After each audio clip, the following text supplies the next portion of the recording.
Morawiecki.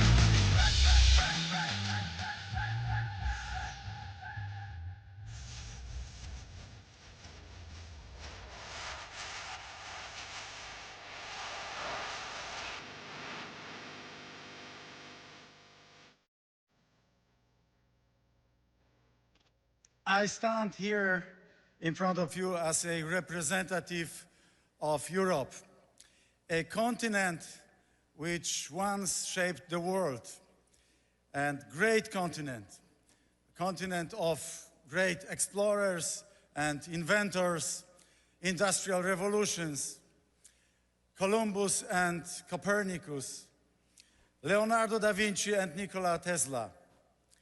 It was really a great continent. And I want this continent to be great again. Because now this continent is in decline. And we stand on the shoulders of those giants, our heirs. And we owe this to them and to our children, as J.D. Vance, Vice President, said it a couple of hours ago from this place. We owe this to our children to repair the European continent as well. And we have a great past, and we have to fight for a great future. And it is possible. We have to fight for a great future as well. And now, a couple of numbers, figures, they don't lie. Europe, just 25 years ago, and Europe's GDP was bigger than that one of the United States. Fast forward 25 years later, it's by 50% smaller than that one of the United States. Industrial production in Germany is 90% of this from the 2015. By the way, the industrial production of Poland is on the level of 155% of that one from 2017. So today, Europe stands at a crossroads. It can rise again or fade into irrelevance. And we have to rise because we cannot be the weaker partner of the United States. The challenges all around us are really great and grave, and we have to cope with them, hand in glove with the United States. But to do so, we must abandon the outdated EU development model. The Franco-German engine has stalled, and Brussels bureaucracy cannot replace real economy. And climate and migration policy, instead of delivering solutions, have created chaos. If we fail to change course, Europe risks becoming a museum, an open-air museum, you can say, or worse, a colony of Asian powers.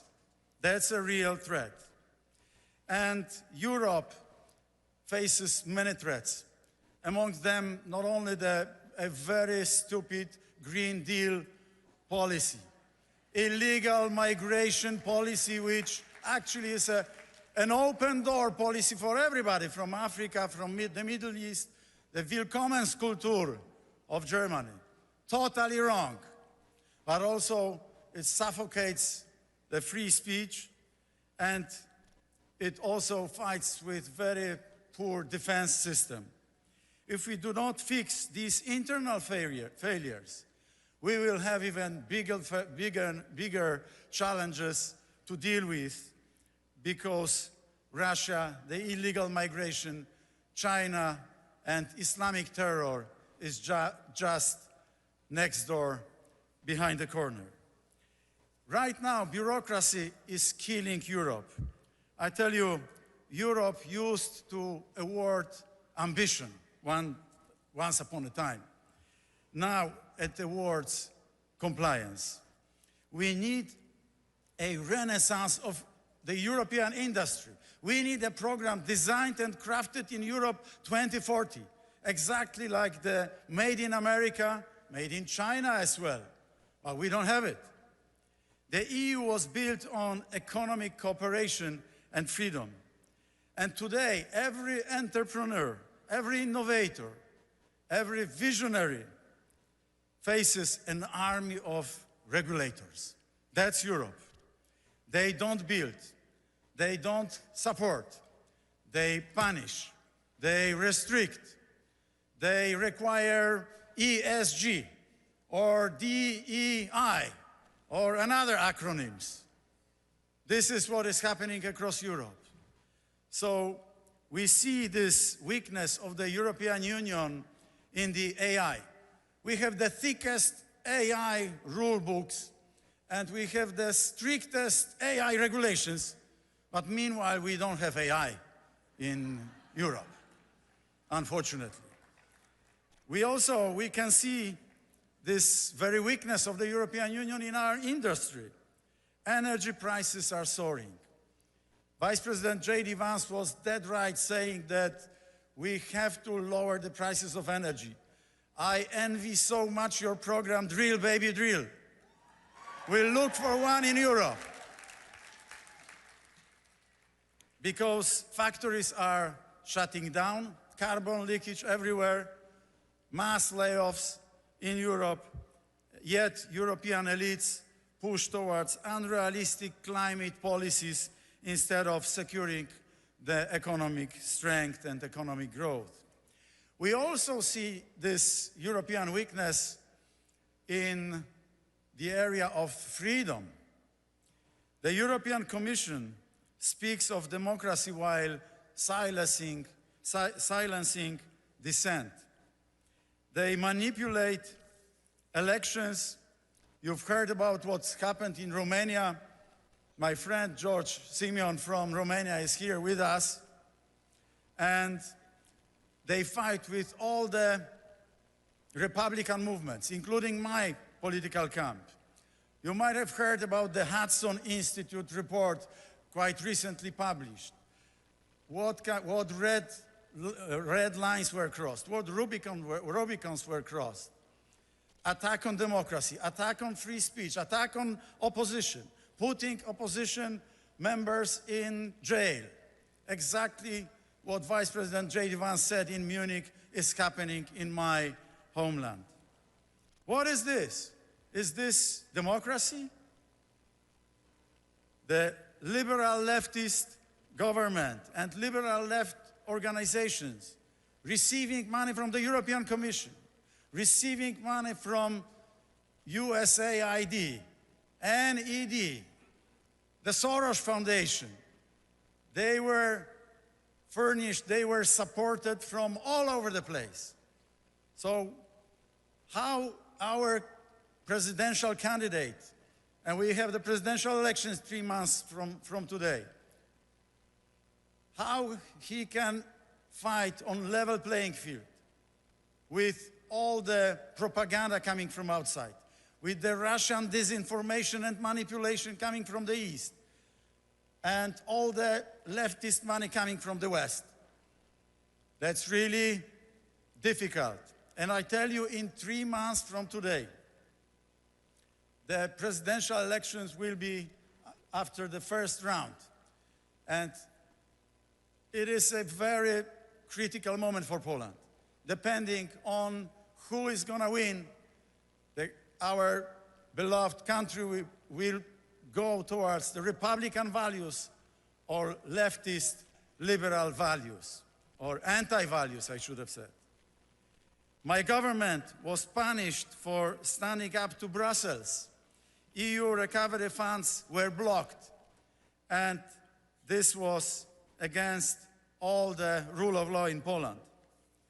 And it weakened also, the European Union weakened its own economy through over-regulation and demanding even more Green Deal, even more illegal migration, even more woke and wokeness. And it left itself defenseless by cutting military expenditures while demanding more strategic autonomy. How they connect the dots on the picture, I don't know. European elites live in a fantasy. They speak of strategic autonomy, but while dismantling their own defense industries. You know what's the biggest stupidity in the European Union? The one which is going to be described in the future history books. The European Union created 4 new major industries, but not in Europe, in China. Wind turbines, solar panels, 98% of solar panels produced in China. Electric vehicles, 60% of electric vehicles produced in China. And electric batteries, all furnished and supported with the European money. Cannot imagine more stupid thing. And Poland shows there is another way. So, dear friends, come to Poland. We have a very strong GDP growth, around 40% for over the decade. Come to Poland. No illegal migration, at least until I was Prime Minister. Because my successor opens the door. He is not even reacting when the German police is pushing the illegal migrants who got to Germany and pushing them back to Poland.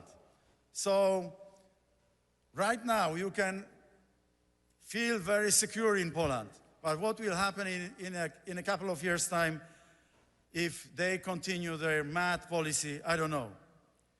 So come to Poland if you want to see a country ready to stand shoulder to shoulder with your great country, with the United States.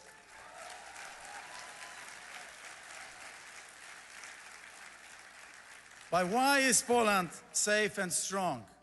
Because we have rejected the European self-destruction policy. And this is why I'm so much concerned these days that my successor as Prime Minister is a very pro-German, pro-Brazilian politician. Doesn't understand geopolitical challenges around us.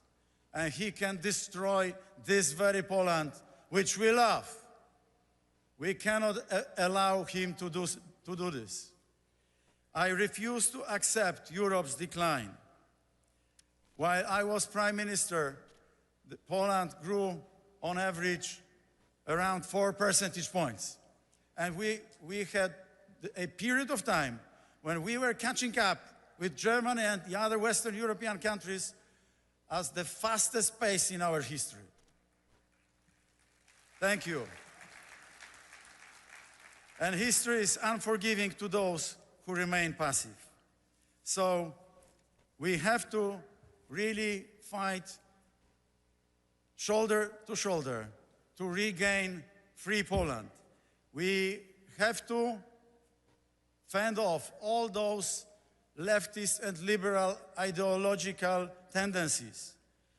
We have to unleash our economies. Deregulation means not chaos. It means unleashing our potential. And this is what has to be done. Regulation, red tape all over the place in Brussels. This is mad policy of Brussels. The greatest technological revolutions happened not because government stepped back, not because government allowed those to happen, but because government stepped back. Second, we have to defend our sovereignty. So no more blackmail from the European Commission.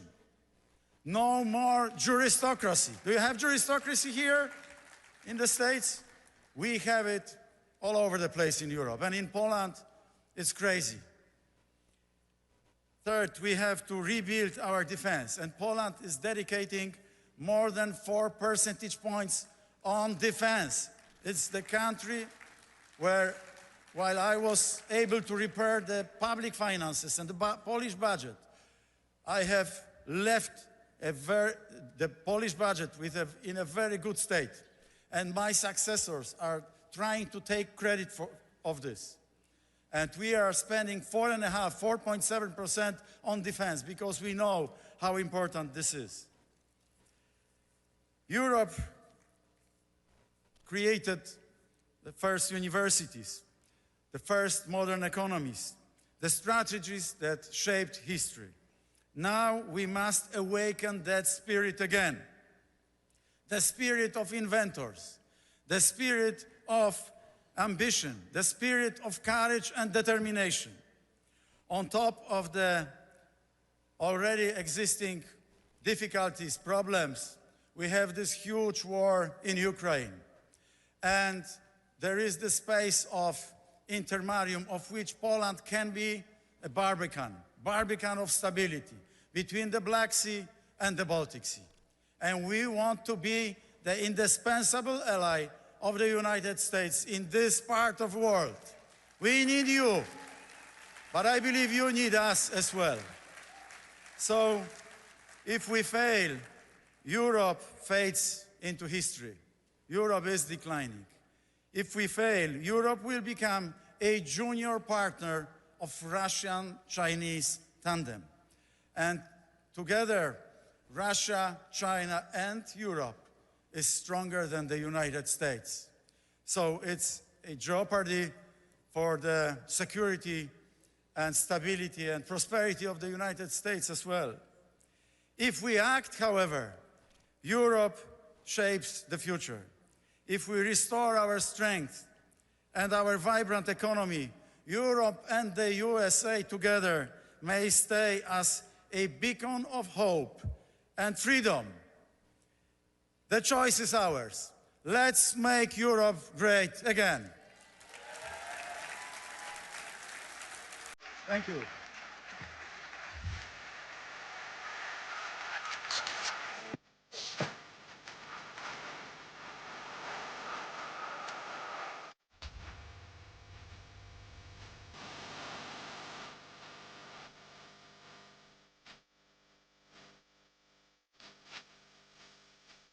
The bad people of Mexico meet with the bad people of the United States. What's the result?